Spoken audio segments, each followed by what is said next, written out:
এই ভিডিওতে আমি দেখাবো কিভাবে আপনারা অ্যাড মানি করবেন আপনাদের এক্সনেট অ্যাকাউন্টে ড্যাশবোর্ড থেকে। সো এখানে ব্যালেন্সের এখানে দেখবেন অ্যাড বাটন আছে, অ্যাড বাটনে ক্লিক করলে এখানে আপনাদের স্টেপ 1 লেখা আছে সেন্ড মানি। তো এই নাম্বারটাতে আপনাদের সেন্ড মানি করতে হবে। সাপোর্টেড পেমেন্ট মেথড হচ্ছে বিকাশ, নগদ, রকেট। তো সেন্ড মানি করতে হবে অপশন। সেন্ড মানি করার সময় আপনাদের রেফারেন্সে এক্সনেট এই টেক্সটটুকু লিখতে হবে।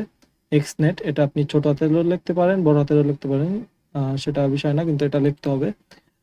তারপর আপনাদের সেন্ড মানি কমপ্লিট হলে আপনারা এখানে এন্টার ট্রানজাকশন আইডিতে ক্লিক করে আপনাদের সেন্ড মানি করার পর একটা ট্রানজাকশন আইডি পাবেন। আপনারা মেসেজের মাধ্যমে অথবা আপনাদের অ্যাপের মধ্যেই দেখাবে ট্রানজাকশন আইডি, সেটা এখানে পেস্ট করে আপনি যদি কনফার্ম ট্রানজাকশনে ক্লিক করেন তাহলে আপনাদের ব্যালেন্সে অ্যাড হয়ে যাবে। সো আমার এখন 150 টাকা ছিল ব্যালেন্সে, আমি এটা 50 টাকার ট্রানজাকশন আইডি।